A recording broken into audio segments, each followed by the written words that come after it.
Today was one of the most exciting days of my European journey.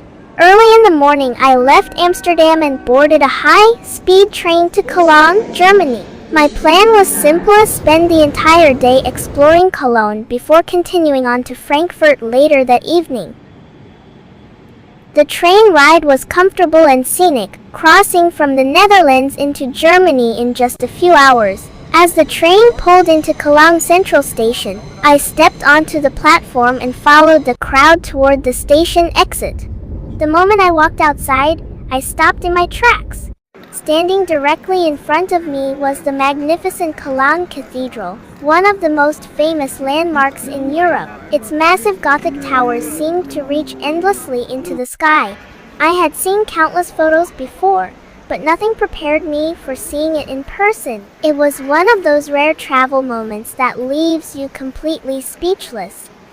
After taking in the incredible view, I quickly hopped on a bus and headed to the Lindt Chocolate Museum, located along the Rhine River.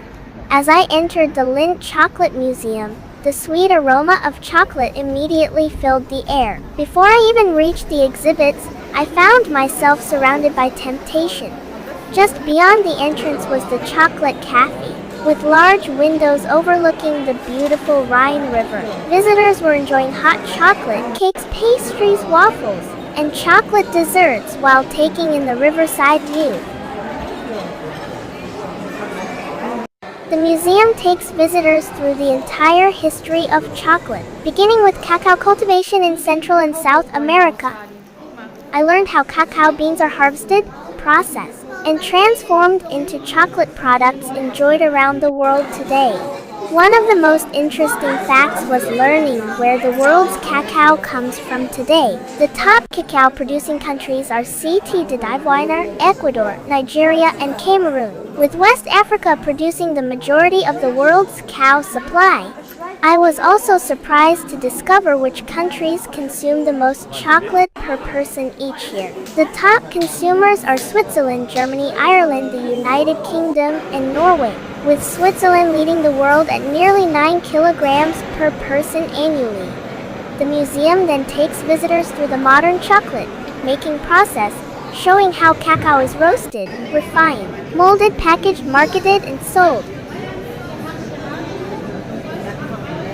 One of the highlights was watching the production line in action and seeing chocolate being made right before my eyes. I even saw luxury gold-covered chocolates selling for around €700 per kilogram. This product is Goldschatz Chocolate by Norris, a German brand specializing in edible, 23-karat gold leaf since 1876.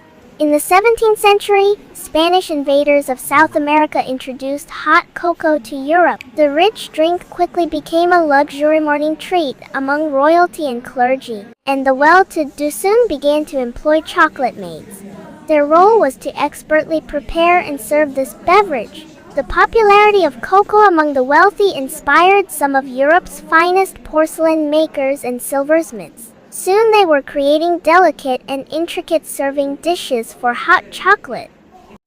One of my favorite exhibits was the history of chocolate marketing. The museum recreated an early 20th century general store, with wooden shelves filled with colorful vintage chocolate tins and boxes. It felt like stepping back in time. I also saw old-fashioned chocolate vending machines that were once common in European train stations. Imagine grabbing a chocolate bar while waiting for your train. Their colorful designs were both charming and nostalgic. The display also included a chocolate delivery bicycle and sample kits used for sales and promotion. Before visiting the museum, I had no idea there were so many creative ways to market and sell chocolate throughout history. It was a fun reminder that chocolate has always been more than just a dessert. It has been part of everyday life, travel, and culture for generations. For families, the museum includes a colorful children's area filled with interactive displays, games, and fun facts, making it educational and entertaining for visitors of all ages. Did you know the world's most famous chocolate ball was originally a mistake? In 1967, Lindt dropped the very first Linder truffle. But it wasn't meant to stay.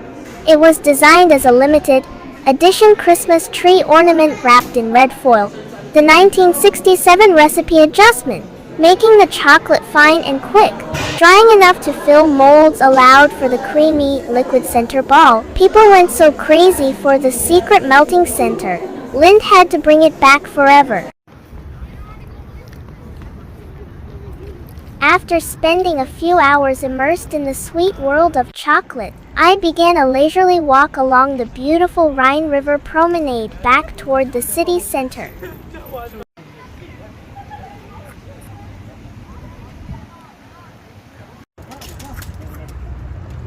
The riverside was lively with locals, cyclists, and visitors enjoying the warm weather. Later, I crossed the famous Hohenzollern Bridge, known for the thousands of love locks attached to its railings. Couples from around the world leave padlocks here as symbols of love and commitment, creating a colorful display stretching across the Rhine River.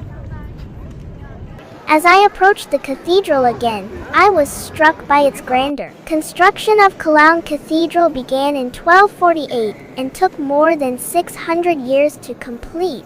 It is now a UNESCO World Heritage Site and one of the largest Gothic cathedrals in Europe. Walking inside felt like stepping through centuries of history. The soaring vaulted ceilings seemed to disappear into the heavens, while colorful stained glass windows filled the interior with light. Every sculpture, pillar, and stone carving reflected the incredible craftsmanship of medieval builders.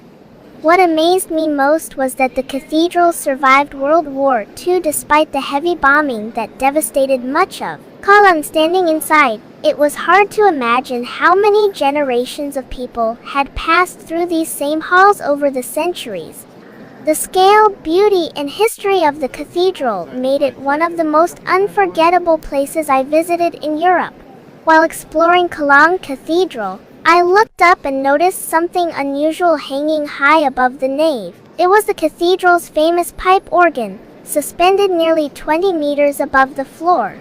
Weighing about 30 tons and containing thousands of pipes, it looks as if it is floating in mid-air. Together with another organ in the transept, it fills the vast cathedral with music, creating an atmosphere that is both powerful and spiritual. Inside the cathedral, I also visited the lower level, where centuries of history lie beneath the church. Archaeological remains reveal Roman structures and earlier churches that once stood on this site.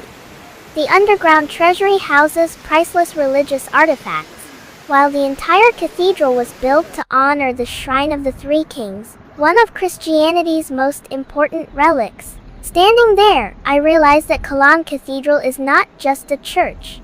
It's a living timeline of nearly 2,000 years of history. I decided to stay until evening, and I am so glad I did. As darkness fell, the atmosphere completely transformed.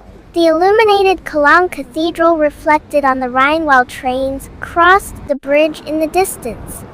Looking at the glowing cathedral beside the sparkling lights of Hohenzollern Bridge felt completely different from seeing them during the day.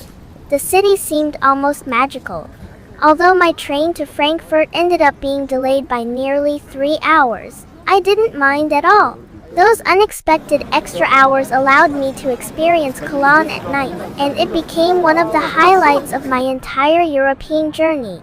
A day trip from Amsterdam to Cologne may sound ambitious, but it turned out to be absolutely worth it.